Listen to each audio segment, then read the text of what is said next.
자, 오늘 유창길 한의원의 유창길 원장님과 함께 여러분들의 인터넷 상담 그리고 문자 상담 이어가겠습니다. 자, 오늘의 첫 번째 인터넷 상담 내용 소개해드리죠. 왼쪽 30도와 오른쪽 15도 정도의 무지 외반증이 있습니다. 통증은 전혀 없으나 왼쪽 발이 약 2년 전부터 굽이 없는 불편한 단화를 신은 후에 변형이 오기 시작했는데요. 외관상 뚜렷이 보여 병원을 찾아갔습니다. 그런데 수술을 안 하면 퇴행성 관절염으로 발전한다면서 수술을 권장했는데요. 꼭 해야 하는 수술인지 혹시 한방 치료는 어떨까요? 네, 요 무지 외반증이라고 해가지고 그 엄지발가락 안쪽이 있죠, 신발 닿는데. 네. 예, 요새 여성분들이 굽 높은 하이힐도 많이 신고 폭이 좁은 신발도 많이 신기 때문에 이런 분들이 상당히 사실 많아요, 주위에. 변형이 많이 오더라고요. 예, 볼록 튀어나와가지고 이제 꺾이죠. 보시는지 네. 모르겠지만. 지금 왼쪽 30도, 오른쪽 15도인데, 단화를 신은 후에 변형이 오기 시작했다, 이렇게 하셔가지고 병원을 가셨다고 하는 건데, 수술은 일단은 신중하게 선택을 해야 됩니다. 왜냐면은 지금 수술은 정말로 방법이 없을 때 마지막에 선택할 수 있는 방법입니다. 굳이 일찍 수술을 할 필요는 없습니다. 이런 경우에. 왜냐면은 무지 외반증이 나타났다는 것은 양쪽 발목에 발을 짚는 각도가 뭔가가 틀어졌을 수가 있는 거고요. 그 다음에 무릎과 골반, 고관절까지도 연관이 있습니다. 그래서 반드시 이런 경우는 왼쪽은 30도, 오른쪽은 15도입니다. 각도가 틀리게 좌우가 틀어진 건데 이런 경우는 반드시 좌우의 골반도 틀어져 있습니다. 근데 골반이 틀어져 있다는 얘기는 뭐냐면은 결국 요추와 흉추, 경추도 틀어져 있다는 얘기예요. 그러니까 요 분 같은 경우는 거의 대부분 뒷목이 뻣뻣한 식강생이 90% 이상입니다. 목뼈부터 척추까지 일단 바로 잡아주면서 골반이 제자리로 좌우가 균형을 맞춰주게.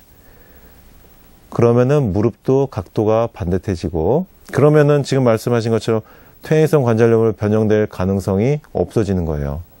그러니까 단순히 발가락 부분이 튀어나와서 꺾여서 그 부분만 수술하면 끝나는 게 아니고 그 부분의 발가락이 이렇게 꺾였다는 거는 그 위에 발목, 무릎, 고관절, 가장 위는 목뼈까지, 그 위는 또 턱관절까지 연결이 돼 있어요.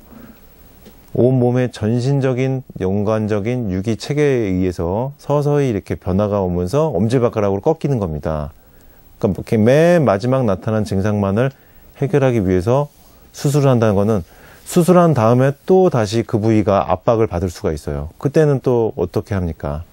그러니까 근본적인 원인을 제거해야 됩니다. 댐에서 금이 가서 여기저기서 물이 새기 시작할 때 물을 퍼 받는 것만 중요한 게 아니고 댐에 금이 간 부분을 찾아서 막아줘야겠죠. 그래야지 물이 안 새지 물이 계속 새는 걸 받아만 준다고 해서 그게 언제 끝날지를 모릅니다. 그리고 언제 다시 댐이 터질지도 몰라요. 그러니까 이렇게 엄지발가락이 단순히 꺾였다고 해도 그거를 단순하게 생각하시지 마시고 수술을 너무 빨리 결정하지 마시고 발목, 무릎, 골반, 그리고 목뼈까지, 턱관절까지 균형을 잡아준 치료를 하실 필요가 있는데 이런 경우는 FCST요법, 뇌척추 기능학을 통해서 턱관절부터 골반까지 좌우의 균형을 맞춰준 치료를 하면은 붓기가 엄지발가락 그 튀어나온 꺾인 부위가 서서히 각도가 좋아지면서 붓기가 빠집니다. 이분 같은 경우는 그나마 가벼운 경우입니다. 제가 치료해드리는 류마티스 환자분들은 이 엄지발가락 무지외반증 나오는 부위가 정말 손을 댈 수가 없을 정도로 새끼손가락도 건드릴 수가 없어요. 그 정도로 부으면서 통증이 심해지는 부위입니다. 류마티스 부위거든요. 이 부위도. 이런 분들도 FCST요법으로 목뼈부터 골반까지 좌우로 바로 균형을 잡아주면은 그러면은 좌우 다리 근력도 같아지면서 관절의 붓기가 빠지는 거예요. 그러니까 너무 단순하게 생각하지 마시고 몸의 다른 연관 부위들도 근본적으로 치료를 해줘야지 좋아질 수가 있습니다. 참고해 주십시오. 네, 아무쪼록 수술은 좀 신중히 생각을 하셔야겠습니다.